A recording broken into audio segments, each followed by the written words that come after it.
Всем огромный привет! Меня зовут Алена, и сегодня мы с вами будем продолжать делать цветы из бумаги. Я думаю, те, кто следит за моим каналом, помнят, что совсем недавно мы делали с вами эустому. Ну и теперь я к ней ищу дополнение. Поэтому сегодня я вам покажу, как я делала цветок. Для меня это очень странный цветок по названию, наперстянка. Мне иногда кажется, что названия цветов выдумывали просто так. Я давно уже хочу заполнить вот эту коробку. И причем, что мы с вами делали все эти цветы, ссылки на все цветы я, как всегда, оставлю в описании к этому видео. Проходите и смотрите. Мы делали с вами ирисы, теперь я хочу их дополнить, поэтому дополнять я их буду, как я уже сказала, эустомой и наперстянкой. Вот этот цветочек мы сегодня с вами будем делать. Не знаю, что сюда еще добавить. Зелени, конечно, да. Как же букет без зелени? Что-нибудь будем думать, придумывать. И, наверное, надо будет еще сделать один такой цветочек. Ну а на ваш взгляд, какой цветок сюда не хватает? И вполне возможно, такой цветок мы с вами еще не делали. Как раз будет повод попробовать его сделать. Но если вам интересно, оставайтесь со мной. Вот такая веточка у меня получилась. Я ее делала приблизительно похожей на настоящую. Для нее нам понадобятся сами бутоны и сами заготовки цветочков.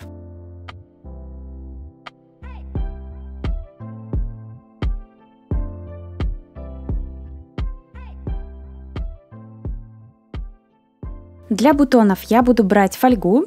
Кусочек я взяла приблизительно 10 на 8 сантиметров и сделала из него овал. После этого я сделала дырочку и вклеила туда проволоку. На проволоке я делала петельку для того, чтобы она оттуда не вылезла и наш бутончик не потерялся. В работе я использую термоклей. Почему именно термоклей? Потому что мне с ним очень удобно работать. Вы же можете использовать тот клей, которым работать любите вы. Для своего цветочка я буду использовать белую гофрированную бумагу и зеленую, или как ее называют, фисташковый цвет.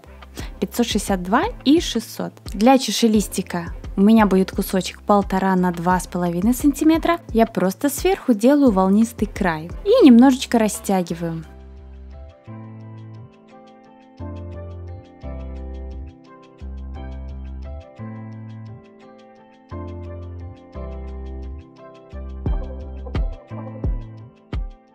Ну а кусочек белой заготовки размером 1,5 на 6 сантиметров я скручу посередине и обклеиваю наш бутончик. Обклеиваем все хорошо, чтобы мы закрыли нашу фольгу. Вы же бутоны можете делать не из одного кусочка гофрированной бумаги, а, допустим, сделать пару лепестков. Это уже может делать каждый по своему желанию. После того, как мы приклеили нашу белую гофрированную бумагу, закрыли всю фольгу, мы приклеиваем наш чашелистик. Ну и немножечко я сгибаю свой бутон, так как все наши цветочки должны будут смотреть вниз. А теперь сами цветы. Чашелистик у меня будет точно такой же, как и на бутонах. Ну а на сам цветочек мы берем отрезок 5 на 6 сантиметров. До этого я пробовала брать кусочек бумаги меньше. У меня получился вот такой маленький тоненький цветочек, но мне его выкидывать жалко, поэтому я его тоже буду использовать в своей работе. Беру наш отрезок, наношу по краю аккуратненько клей. Делайте это очень аккуратно, чтобы у вас клей нигде не вылазил и не портил внешний вид вашей работы. После этого беру проволоку, наношу наверх клей. До этого я сделала там небольшую петельку, чтобы у нас ничего не вываливалось, не отваливалось. Затем приклеиваю на нашу заготовку, и нам понадобятся нитки. Я беру любые нитки и начинаю скручивать именно в том месте, где мы наносили клей.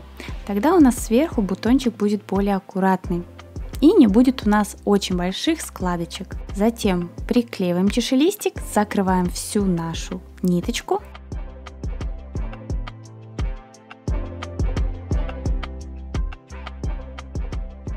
И уже будем формировать сам цветочек. После того, как я собирала цветочек, мне кажется, что все-таки мой чашелистик надо было делать не 2,5 см в длину, а сантиметра 4, для того, чтобы впоследствии нам не обматывать нашу ножку тейп-лентой. Ну а теперь доделываем наш цветочек. Я складываю свой цветочек на 2 части и буду подрезать верхний край. Я делаю, так сказать, один большой лепесточек, Опускаю где-то на сантиметр, наверное, и затем еще делаю лепесточек.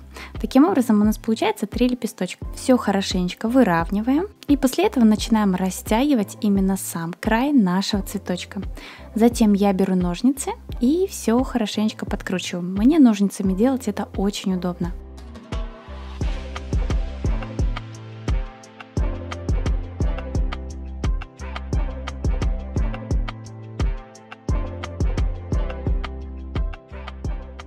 Все хорошо закручиваем, и у нас получается вот такой колокольчик. Ну а теперь нам необходимо его покрасить.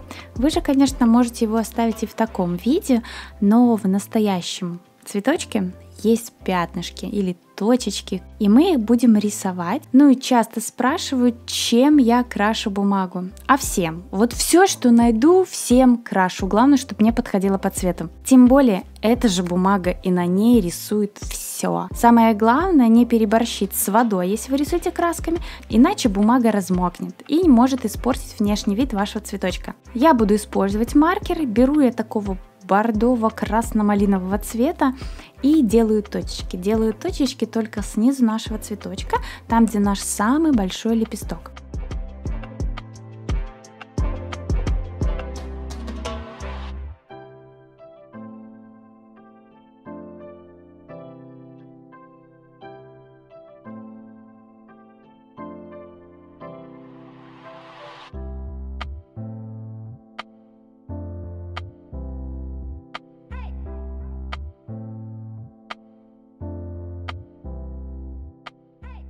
Ну и после того, как мы сделали наши точечки, я все-таки еще и затейпировала ножку своих цветочков. Я начала собирать цветочек, и у нас получается не совсем красивое соединение. Я затейпировала, и теперь собираем всю нашу веточку в одну.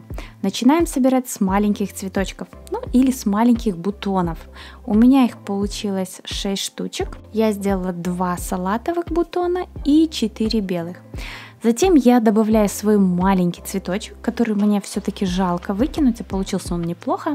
Прикручиваю свои цветочки я приблизительно на сантиметр ниже друг от друга.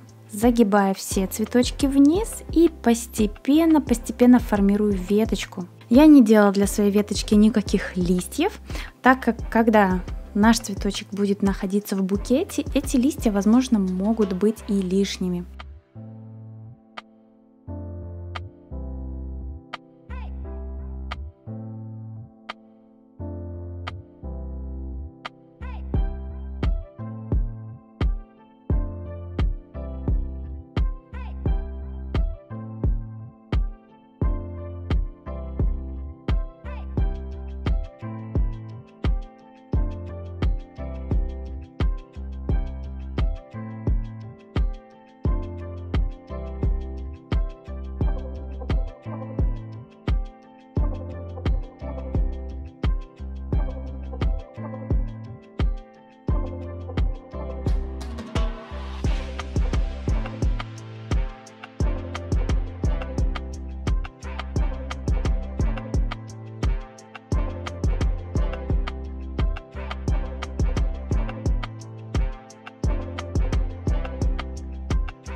Ну и еще раз повторюсь, для своей веточки я использовала 6 бутонов и 9 больших цветочков.